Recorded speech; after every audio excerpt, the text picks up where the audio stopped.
നമസ്കാരം. ശ്രീമദ് ഭാഗവതം മൂലം പ്രഭാഷണം ഭാഗം 190 190. ഓം ഗം ഗണപതയേ നമഃ.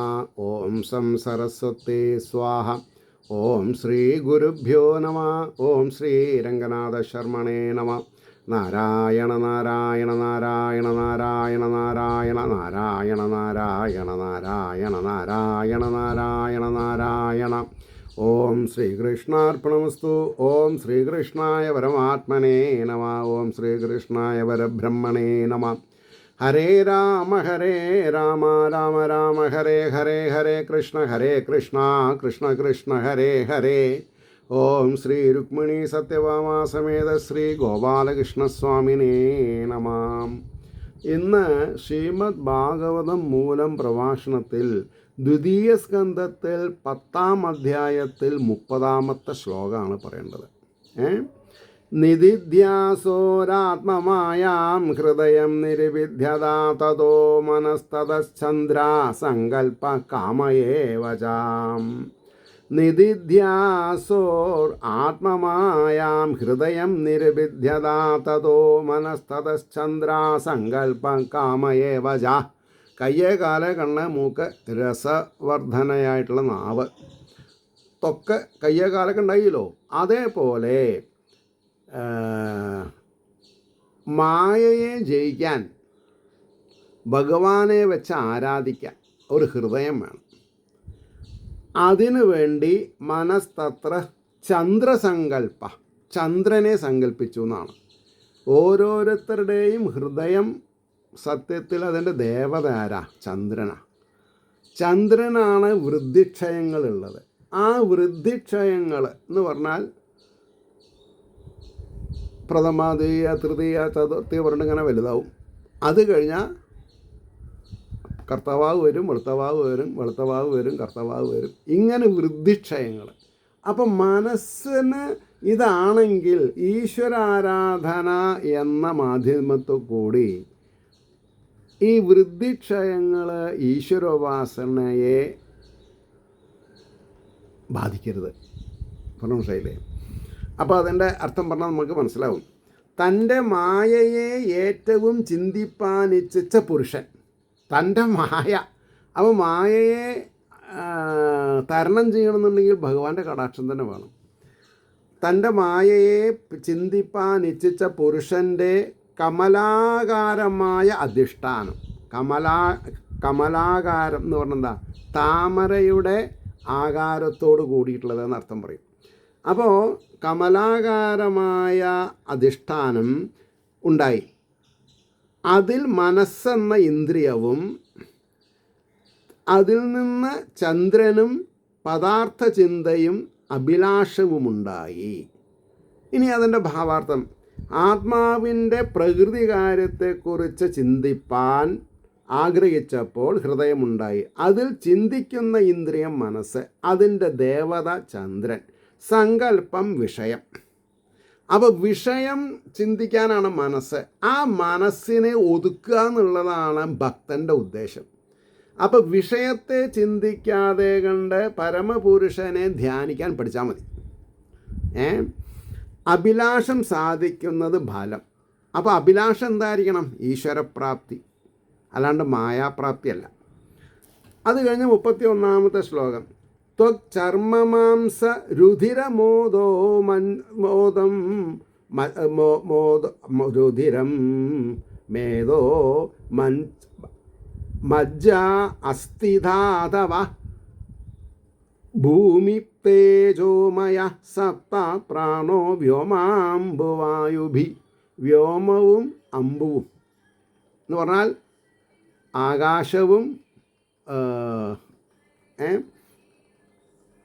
ഉണ്ടായി, ആകാശം ഉണ്ടായി. എങ്ങനെ? ത്വക് ചർമ്മ മാംസ രുധിര മേധോ മജ്ജ അസ്ഥിധാതവ. എന്തൊക്കെയാണ്? ത്വക്ക്, ചർമ്മം, മാംസ, രുധിരം, രുധിരം, മേധസ്, മേധസ്, മേധോ, അസ്ഥി, അസ്ഥി, ഇങ്ങനെ 6 ധാതുക്കൾ. ഭൂമി തേജോമയോ, ഭൂമി ഭൂമി തേജോമയ, തേജസ് അല്ലേ. സപ്ത, അതെ, അപ്പം 7 സപ്തപ്രാണോ വ്യോമാംബുവായുഭി.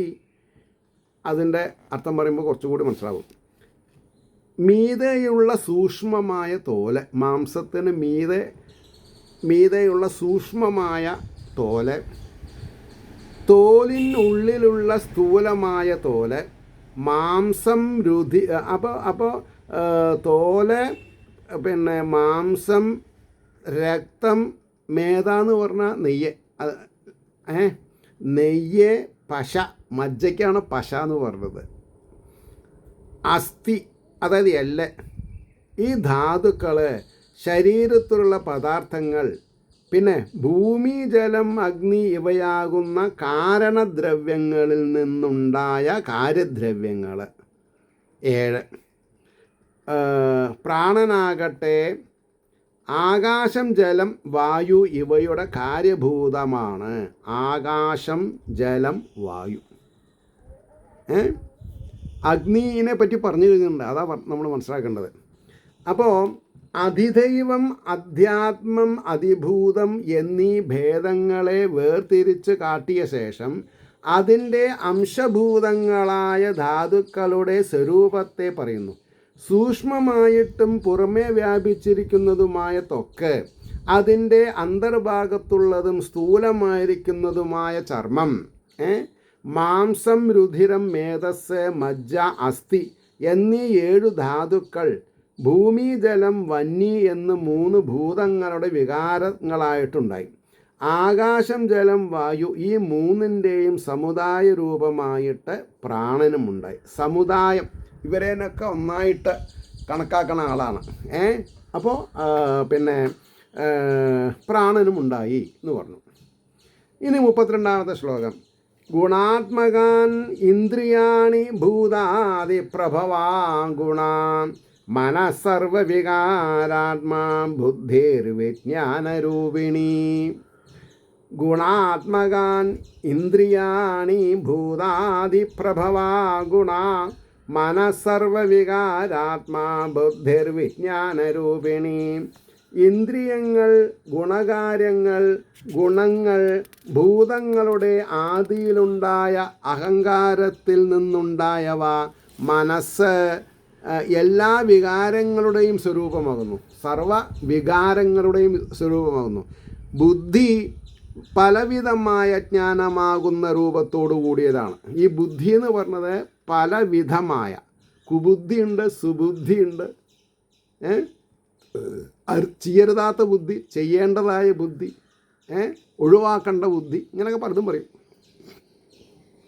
അപ്പോൾ അതിൻ്റെ ഒരു ഭാവാർത്ഥം പറയുമ്പോൾ ചക്ഷുരാദികളായ ഇന്ദ്രിയങ്ങൾ, ചക്ഷുസ്, കണ്ണ്, ചെവി മുതലായിട്ടുള്ളത്, രജോ ഗുണകാര്യങ്ങൾ, അതുകൊണ്ട് ശബ്ദാദി ഗുണങ്ങളിൽ അവ ഉന്മുഖങ്ങളായിരിക്കുന്നു.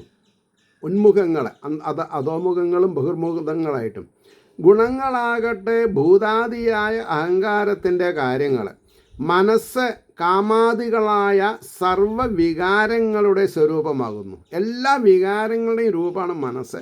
അപ്പോൾ വികാരം കൊള്ളാണ്ട് വിചാരം കൊള്ളണമെങ്കിൽ മനസ്സിൽ ഈശ്വരീയത നിറയ്ക്കണം.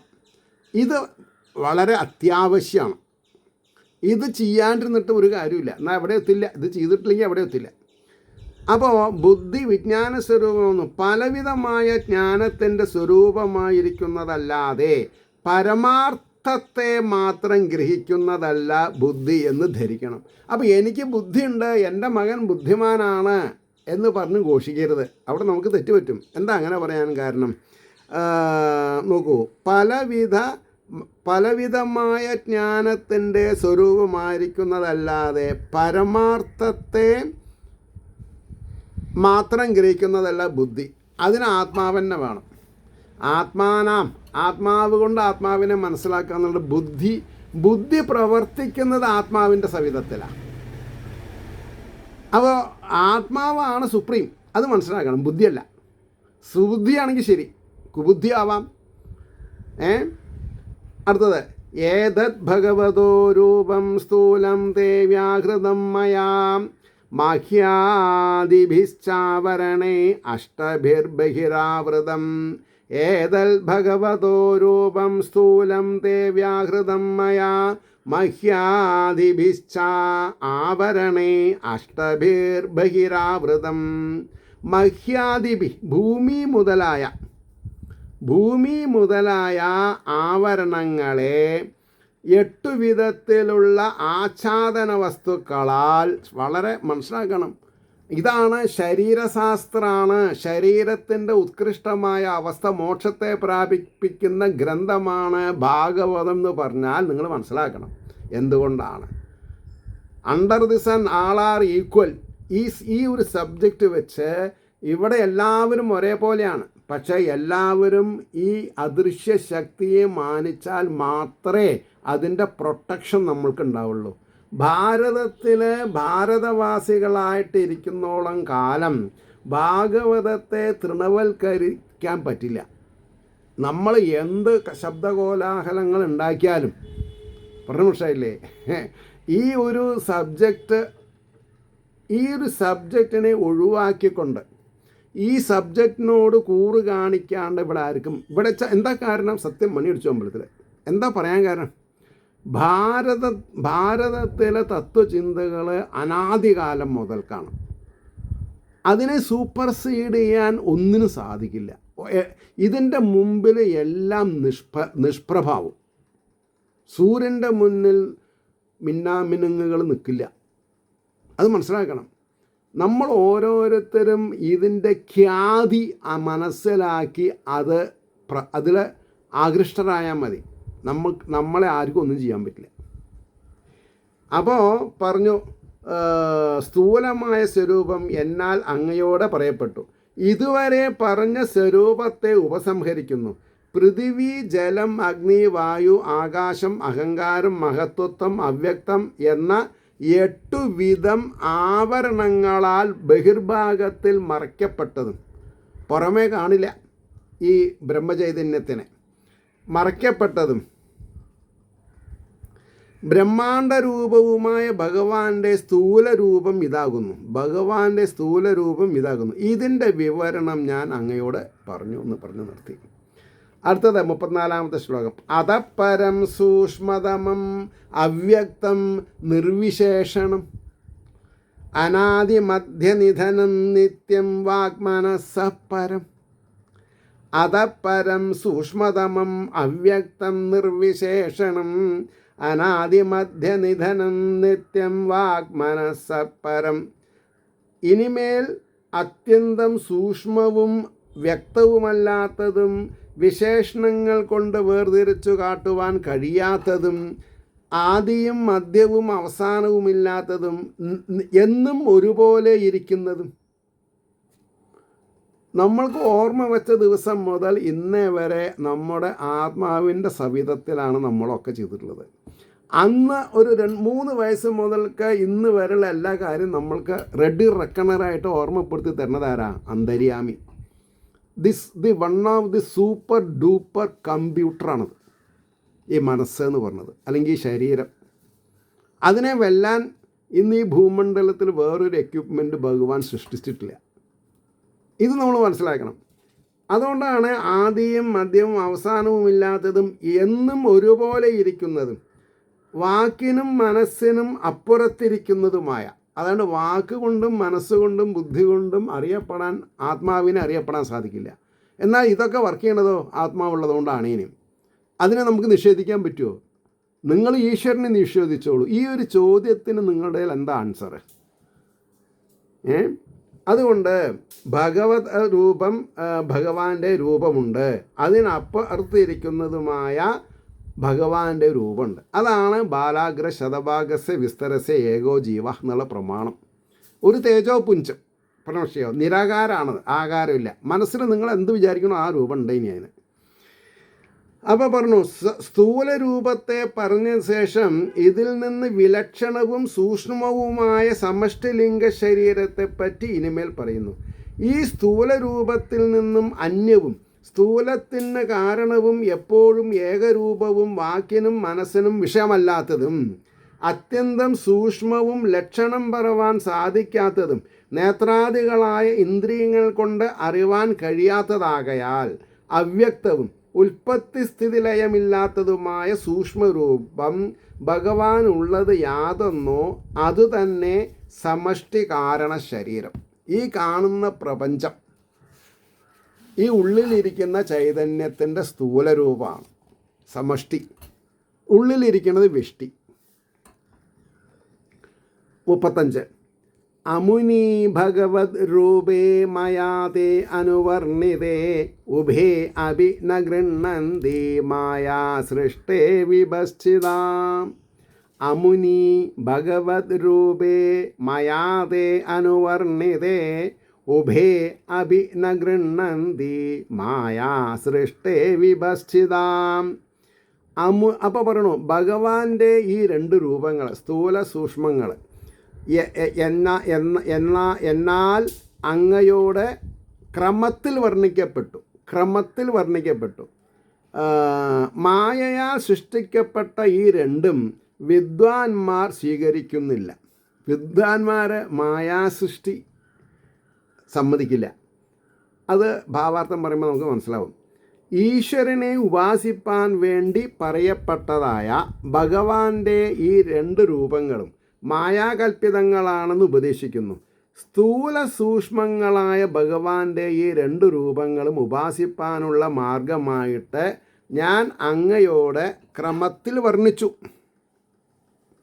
ഈ 2 രൂപങ്ങളെയും വിവേകികൾ പരമാർത്ഥങ്ങളായിട്ട് ധരിക്കുന്നില്ല. വിവേകികൾ എന്തുകൊണ്ടെന്നാൽ ഈ 2 രൂപങ്ങളും പ്രകൃതികാരങ്ങളാകയാൽ പ്രകൃതി സ്വയം മാറിക്കൊണ്ടിരിക്കുന്നതാണ്. പ്രകൃതിയിൽ നിന്നും പരനായിരിക്കുന്ന ഈശ്വരന് രൂപകൽപ്പനം പരമാർത്ഥമല്ലെന്ന് കരുതി വിദ്വാൻമാർ ഈ 2 രൂപങ്ങളിൽ നിന്നും അതീതനാണ് ഈശ്വരൻ എന്ന് സ്വാനുഭൂതിയാൽ അറിയുന്നു എന്ന് സാരം. ഈ ശരീരവും ഈ കാണുന്ന വസ്തുനിഷ്ഠമായ പ്രപഞ്ചവും മിഥ്യയാണ്. കാരണം ഈ സ്ഥൂലരൂപവും സൂക്ഷ്മരൂപവും അതിനെ നിയന്ത്രിക്കുന്നൊരു ചൈതന്യം അന്യമായിട്ടുണ്ടെന്ന് പറഞ്ഞാൽ ആ അന്യമായിട്ടുള്ളതാണ് ബ്രഹ്മം. അപ്പോൾ 36-ാമത്തെ ശ്ലോകം. സ വാച്യാവാചകതയാ ഭഗവാൻ ബ്രഹ്മരൂപധൃക് നാമരൂപ ക്രിയാധത്തെ സകർമ്മ അകർമ്മിക പരാം. ന വാച്യവാചകതയാ ഭഗവാൻ ബ്രഹ്മരൂപധൃക് നാമരൂപ ക്രിയാധത്തെ സകർമ്മ അകർമ്മിക പരാം. അകർമ്മക കർമ്മങ്ങൾ ചെയ്യാത്തവനും പ്രകൃതിയിൽ നിന്ന് അകന്നവനുമായ ഭഗവാൻ കർമ്മം ചെയ്യണില്ല. കർമ്മത്തിൻ്റെ സാക്ഷി മാത്രമാണ്. എന്നാൽ ഭഗവാൻ അനവരതം അവതാരങ്ങളെടുക്കുമ്പോൾ മനുഷ്യരെ ബോധിപ്പാൻ വേണ്ടി കർമ്മം ചെയ്യും. അല്ലാണ്ട് നിരാകാരത്തിലുള്ള ബ്രഹ്മം എങ്ങനെ കർമ്മം ചെയ്യുക? അതുകൊണ്ടാണ് കർമ്മങ്ങൾ ചെയ്യാത്തവനും പ്രകൃതിയിൽ നിന്ന് അകന്നവനുമായ ആ ഭഗവാൻ ബ്രഹ്മാവിൻ്റെ രൂപത്തെ ധരിച്ചവനായിട്ട് വചിക്കപ്പെടുവാൻ യോഗ്യമായ, പറയാൻ കൗതുകമുള്ള യോഗ്യമായ രൂപത്തോടും വാചകങ്ങളായ നാമധേയങ്ങളോടും കൂടിയവനായിട്ട്, കർമ്മങ്ങളോട് കൂടിയവനായിട്ട് നാമങ്ങളെയും രൂപങ്ങളെയും ക്രിയകളെയും ധരിക്കുന്നു. എന്തിനു വേണ്ടി? സജ്ജനങ്ങളെ അനുഗ്രഹിക്കാൻ വേണ്ടിയിട്ട്. അത്രേ ഉള്ളൂ. ഒരു പ്രത്യേക കാര്യകാരണത്തിന്. ഇനി അതിൻ്റെ ഭാവാർത്ഥം പറയുമ്പോൾ മനസ്സിലാവും. ഭഗവാൻ സർവാത്മാവായിരിക്കുന്നുവെന്ന്, സർവ ആത്മാവായിരിക്കുന്നുവെന്ന് മുകളിൽ പറഞ്ഞിട്ടുള്ളതിനെ ഉറപ്പിക്കുവാൻ ആ ഭഗവാൻ ഏകൻ ബ്രഹ്മാതിരൂപേണ, ഭഗവാൻ രൂപമെടുത്തു ബ്രഹ്മാതിരൂപേണ സൃഷ്ട്യാദിലീലകളെ നടത്തുന്നുവെന്ന് കാണിക്കുന്നു. പ്രകൃതി ഗുണങ്ങളെ സമ്പർക്കമില്ലാതിരിക്കുന്നതിനാൽ വ്യാപാരാദികളില്ലാത്തവനാണെങ്കിലും ബ്രഹ്മരൂപത്തെ ധരിച്ചവനായിട്ട് വ്യാപാരമുള്ളവനായും പ്രാണികളെപ്പറ്റി വ്യവഹരിക്കുന്നതിൽ ദേവൻ, മനുഷ്യൻ എന്നിങ്ങനെയുള്ള നാമങ്ങളെയും ആ നാമങ്ങളാൽ പറയപ്പെടുവാൻ യോഗ്യങ്ങളായ ദേവമനുഷ്യാദിരൂപങ്ങളെയും അധികാരി താരതമ്യേന, അധികാരി എന്ന് പറഞ്ഞാൽ അതിൻ്റെ ഓണർഷിപ്പ് ആർക്കുള്ളതാണ്? ഭഗവാനുള്ളതാണ്. ഫലഹേതുഭൂതങ്ങളായിരിക്കുന്ന കർമ്മങ്ങളെയും സൃഷ്ടിക്കുന്നു. നാമാരൂപക്രിയാദിഭേദേന പറയപ്പെടുന്നതിനെല്ലാം സത്യാധിഷ്ഠാനം ഭഗവാൻ ഏകൻ തന്നെ എന്ന് നമ്മൾ മനസ്സിലാക്കണം. ഭഗവാൻ ഒന്നേ ഉള്ളൂ. പക്ഷേ ദേവതകൾ ഒട്ടനവധിയുണ്ട്. 84 ലക്ഷം species of creatures are there in the വിശ്വം. അതിൽ എല്ലാം ബ്രഹ്മസ്വരൂപേണ വിളങ്ങുന്നത് ഭഗവാനാണ്. ഇനി 37-ാമത്തെ ശ്ലോകം ശ്രദ്ധിക്കുക. പ്രജാപതീൻ മനൂൻ ദേവാൻ ഋഷീൻ പിതൃഗണാൻ പൃഥക് സിദ്ധചാരണ ഗന്ധർവാൻ അസുരഗുഹ്യകാൻ വിദ്യാധരാൻ അസുരഗുഹ്യകാൻ. പ്രജാപതീൻ മനൂൻ ദേവാൻ ഋഷീൻ പിതൃഗണാൻ പൃഥക് സിദ്ധചാരണ ഗന്ധർവാൻ വിദ്യാധര സുരഗുഹ്യകാൻ. 38-39 ഇതിൻ്റെ ഒപ്പം പോകണം. കിന്നര അപ്സരസോ നാഗാൻ സർപ്പാൻ കിംപുരുഷോരകാൻ മാതൃരക്ഷപിശാചാംശ പ്രേതഭൂതവിനായകാൻ. കിന്നര അപ്സരസോ നാഗാൻ സർപ്പാൻ കിംപുരുഷോരകാൻ മാതൃരക്ഷപിശാചാംശ പ്രേതഭൂതവിനായകാൻ. കൂഷ്മാണ്ഡ ഉന്മാദവേതാളാൻ യാതുധാനാൻ ഗ്രഹാൻ അഭി ഗഘാൻ മൃഗാൻ പശൂൻ വൃക്ഷാൻ ഗിരീൻ നൃപസരീസൃപാൻ. കൂഷ്മാണ്ഡ ഉന്മാദവേതാളാൻ യാതുധാനാൻ ഗ്രഹാൻ അഭി ഗഗാൻ മൃഗാൻ പശൂൻ വൃക്ഷാൻ ഗിരീൻ നൃപസരീസൃപാൻ. ഈ 3 ശ്ലോകങ്ങളുടെ വാക്കാർത്ഥാണ് ഇനി പറയാൻ പോണത്. ഹേ രാജാവേ, പ്രജാപതികളെയും മനുക്കളെയും ദേവന്മാരെയും ഋഷികളെയും പിതൃക്കളെയും സിദ്ധചാരണ ഗന്ധർവാൻ ഭിന്ന സ്വരൂപമുള്ള സിദ്ധന്മാരെ, ചാരണന്മാരെ, ഗന്ധർവന്മാരെ ഇവരെയും വിദ്യാധരന്മാർ, അസുരന്മാർ, ഗുഹ്യകന്മാർ ഇവരെയും കിന്നരന്മാർ, അപ്സരസ്സുകൾ എന്നിവരെയും നാഗങ്ങളെയും സർപ്പങ്ങളെയും കിംപുരുഷന്മാർ, പാമ്പുകൾ എന്നിവരെയും മാതൃക്കളെയും രക്ഷസ്സുകൾ, പിശാചുക്കൾ എന്നിവരെയും പ്രേതങ്ങൾ, ഭൂതങ്ങൾ, വിനായകന്മാർ എന്നിവരെയും കൂഷ്മാണ്ഡങ്ങൾ, ഉന്മാദങ്ങൾ, വേതാളങ്ങൾ എന്നിവരെയും കൂഷ്മാണ്ഡങ്ങളെ, ഉന്മാദങ്ങളെ, വേതാളങ്ങളെ എന്നിവരെയും യാതുധനന്മാരെയും ഗ്രഹങ്ങളെയും ആകാശത്തിൽ സഞ്ചരിക്കുന്നവയെയും മൃഗങ്ങളെയും പശുക്കളെയും വൃക്ഷങ്ങളെയും പർവ്വതങ്ങളെയും ഇഴയുന്ന ജന്തുക്കളെയും. അത് ഈ തേള്, പിന്നെ അല്ലേ, കരിക്കുന്നൻ, അട്ടകൾ, അങ്ങനെ ഒരുപാടുണ്ട് ഇല്ലേ. അപ്പോൾ പിന്നെ വൃക്ഷങ്ങൾ, ഇഴയുന്ന ജന്തുക്കളെയും ധരിക്കുന്നു എന്ന് പറഞ്ഞാൽ സൃഷ്ടിക്കുന്നു. ഭഗവാൻ സൃഷ്ടിച്ചു ഈ ഭൂമണ്ഡലത്തിൽ. ഇനി അതിൻ്റെ ഒരു ഭാവാർത്ഥം പറയുമ്പോൾ, ബ്രഹ്മാവ് നിർമ്മിക്കുന്ന രൂപഭേദങ്ങളെ വിസ്തരിച്ച് കാണിക്കുന്നു. ഹേ രാജാവേ, അതായത് പരീക്ഷിത്ത് മഹാരാജാവേ. അപ്പോൾ അതാരാ പറയുക? ശുഖബ്രഹ്മർഷി.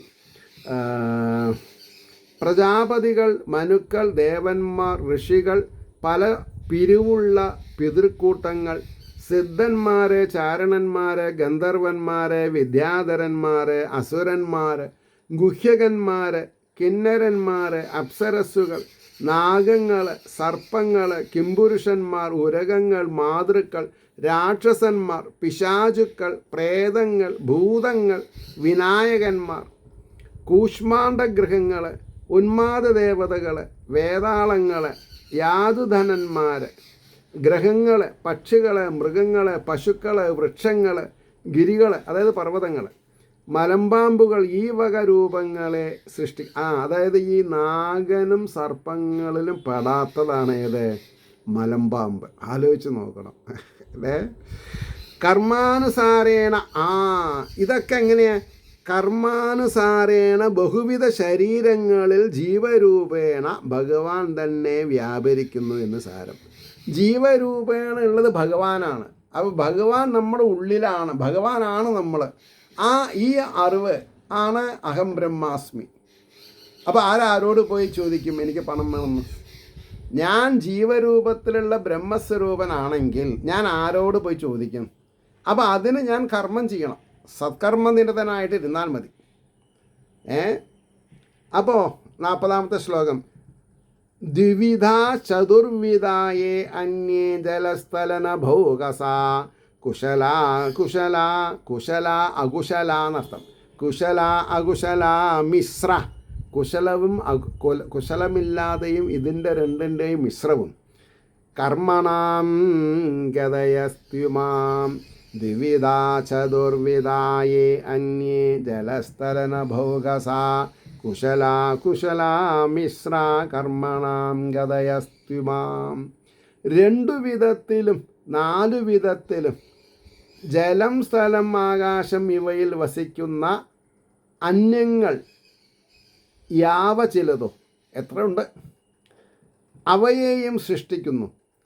യോഗ്യങ്ങളും അയോഗ്യങ്ങളും, കുശല യോഗ്യങ്ങൾ, അകുശല യോഗ്യതയില്ലാത്തത്. യോഗ്യങ്ങളും അയോഗ്യങ്ങളും സമ്മിളിതങ്ങളുമായ ഇവ കർമ്മങ്ങളുടെ ഗതികളാകുന്നു. ആരായി തീരണം എന്നുള്ളത് അവരവരുടെ കർമ്മഫലമാണ്. ധനവാനാവണോ, ദരിദ്രനാവണോ, ദരിദ്രനാരായണനാവണോ? ഈ ദരിദ്രനാരായണൻ? ഈശ്വരനാമങ്ങൾ കീർത്തിക്കാൻ സാധിക്കാത്തവനാണ് ദരിദ്രൻ. അതാണ് സത്യത്തിൽ. അപ്പോൾ പാമ്പാവണതും സർപ്പാവണതും മലമ്പാമ്പാവണതും കിന്നരന്മാരാവണം എന്തൊക്കെയുണ്ടോ അതൊക്കെ കർമ്മങ്ങളുടെ പരിണാമദിശയാണ്. അപ്പോൾ 40ാമത്തെ ശ്ലോകം നോക്കിക്കോളൂ. കർമാനുസാരേണ ബഹുവിധ ശരീരങ്ങളിൽ ജീവരൂപേണ ഭഗവാൻ തന്നെ വ്യാപരിക്കുന്നു എന്ന് സാരം. അപ്പോൾ ഇവന് നമ്മളെന്തിനാണ് ദുഃഖിക്കണത്? ഞാൻ ഭഗവാനാണ് എന്ന് ബോധം വന്നാൽ മതി. ഞാൻ ആരെ പറ്റിയിട്ടാ? എൻ്റെ മക്കളെ പറ്റി. അവരും ഭഗവാന്മാരാണ്. ഭാര്യ ഭർത്താവിനെ പറ്റി ദുഃഖിക്കേണ്ട, രണ്ടാളും ദേവന്മാരാണ്. ഇങ്ങനെ എല്ലാ ജീവികളിലും ഭഗവാനാണ് എന്ന് പറഞ്ഞാൽ ആരെ രക്ഷിക്കണം? പറയൂ. അവരവരുടെ കർമ്മം നന്നായിട്ട് ചെയ്തു പോയാൽ മതി. ഈ കർമ്മത്തിൻ്റെ നെറ്റ് റിസൾട്ട് വേറൊരാൾക്ക് കൊടുക്കാൻ പറ്റില്ല. നോക്കൂ, ഭാഗവതം വായിച്ചു കൊണ്ടിരിക്കുന്ന ഒരാളുടെ മക്കൾ ഭാഗവതം വായിച്ചോളണമെന്നില്ല. നല്ലൊരു പൂജകൻ്റെ മക്കൾ പൂജകനാവണില്ല. തന്ത്രിയുടെ മകൻ ചിലപ്പോൾ കണ്ടക്ടറായി എന്ന് വരും, ദഹനക്കാരനായി എന്ന് വരും. പറഞ്ഞ മനസ്സിലായോ? അപ്പോൾ ഇനി നമുക്ക് 40ാമത്തെ ശ്ലോകമാണ് പറയേണ്ടത്. അതുകൂടി പറഞ്ഞിട്ട് നിർത്താം. കാരണം ഇന്ന് ഞാൻ പ്രകൃതിയിലായിട്ടില്ല സംസാരിക്കണം, അല്ല ലെറ്ററായിട്ട് ഇട്ടില്ല ഞാൻ, മനസ്സിലായില്ലേ? അപ്പോൾ കണ്ണ് കാണാതെ വരും. ദ്വിവിധ സോറി അത് പറഞ്ഞോളൂ അല്ലേ? അതെ അതെ. അപ്പം ഇനി അതിൻ്റെ ഭാവാർത്ഥം പറഞ്ഞാൽ മതി. ജലത്തിലും സ്ഥലത്തിലും വസിക്കുന്ന സ്ഥാവരങ്ങൾ, ജന്തുക്കൾ, മരങ്ങൾ, എന്തൊക്കെയുണ്ടോ അതൊക്കെ. പിന്നെ ജംഗമങ്ങൾ എന്ന 2 വിധത്തിൽ ഉൾപ്പെടുത്താവുന്നവയും ജരായുജങ്ങൾ, ജരയിൽ നിന്നുണ്ടാവുന്നതും കൊമ്പ് കുത്തിയിട്ടാണ് ഉണ്ടാവുന്നതും, അണ്ടജങ്ങൾ, സേതജങ്ങൾ, ഉൽബിജങ്ങൾ എന്ന 4 വിധത്തിൽ, അതായത് മുട്ടയിട്ടുണ്ടാവണത്, വയർപ്പിൽ നിന്നുണ്ടാവണത്, യോനിജന്മാർ, കൊമ്പ് കുത്തി വർദ്ധിക്കുന്നത്, ഇങ്ങനെ 4 തരം അപ്പോൾ പറഞ്ഞു. എന്ന 4 വിധത്തിൽ പറയപ്പെടാവുന്നവയും ആയ സൃഷ്ടിവർഗങ്ങളെയും മറ്റു സകല നാമരൂപങ്ങളെയും ബ്രഹ്മാവ് സൃഷ്ടിക്കുന്നു. കർമ്മഗതികൾ എത്ര വിധമെന്നും അവയുടെ സ്വരൂപങ്ങൾ ഏതു വിധമുള്ളവയെന്നും രാജാവ് ചെയ്ത ചോദ്യത്തിന് ഇപ്രകാരമുള്ള രൂപഭേദങ്ങളുടെ സൃഷ്ടിക്ക് അദൃഷ്ടങ്ങൾ തന്നെ കാരണം. കാരണം എന്ന് കാണിപ്പാൻ ഇവിടെ തന്നെ ഉത്തരം പറയുന്നു. ഉത്തമ പ്രാണിവർഗത്തിൽ സത്വഗുണം അധികമുള്ളതിനാൽ അവ ശ്രേഷ്ഠങ്ങൾ. ഉത്തമ പ്രാണിവർഗത്തിൽ സത്വഗുണം അധികമുള്ളതിനാൽ അവ ശ്രേഷ്ഠങ്ങൾ. അധമ വർഗം തമോ ഗുണം അധികരിച്ചിരിക്കുന്നതിനാൽ അവ നികൃഷ്ടങ്ങൾ. മധ്യമ പ്രാണിവർഗത്തിൽ ഈ 3 ഗുണങ്ങളെയും സ്വഭാവങ്ങൾ ഇടകലർന്ന് കാണപ്പെടും. ഇതിന് ജീവന്മാർ ജന്മാന്തരങ്ങളിൽ ചെയ്ത പുണ്യം, പാപം, മിശ്രം എന്ന 3 വിധം കർമ്മങ്ങൾ കാരണങ്ങളാകുന്നു. ഇത് വെറും ഭക്തിയല്ല, ശുദ്ധഭക്തി. ഓരോ വ്യക്തികളുടെയും ജീവിത സന്ധാരണം എങ്ങനെയാണെന്നാണ് പറയണത്. ഇതൊക്കെ നമ്മൾ വിട്ടുകളഞ്ഞിട്ട് ഒരു അവതാര പൂജയും ഒരു മംഗല്യം ഉണ്ടായാൽ മതിയോ? പോരാ. ഭാഗവതത്തിൻ്റെ ശ്രേഷ്ഠത കിടക്കണത് ഇവിടേക്കാണ്. മറ്റത് കഥാരൂപമാണ്. ഇവിടെ അനലൈസ് ചെയ്ത് നമ്മളെ പഠിപ്പിക്കുന്നുണ്ട്, നമ്മൾ എന്തുകൊണ്ട് പഠിക്കണില്ല? അപ്പോൾ കർമ്മങ്ങളെ ഇങ്ങനെ 3 വിധമായിട്ടും അവയുടെ ഫലങ്ങളെ മനുഷ്യ ദിര്യഗാദികളായിട്ടും അനുഭവിക്കാൻ തക്ക വിധം സൃഷ്ടി നടത്തുന്നത് ബ്രഹ്മാവിൻ്റെ അധികാരമാണെന്ന് സാരം. അങ്ങനെയിരിക്കുന്ന ശ്രീഹരിയുടെ അനുഗ്രഹാശിസ്സുകൾ നിങ്ങളിൽ നിർലോഭം ഉണ്ടാവട്ടെ എന്ന് പ്രാർത്ഥിക്കുന്നതിനോടൊപ്പം ലോകാസമസ്ത സുഖിനോ ഭവന്തു ആയിരിക്കട്ടെ നമ്മുടെ പ്രാർത്ഥന. ഏവർക്കും നന്മ വരട്ടെ എന്ന് വീണ്ടും പ്രാർത്ഥിക്കുന്നു. നമസ്കാരം. നാളെ കാണാം.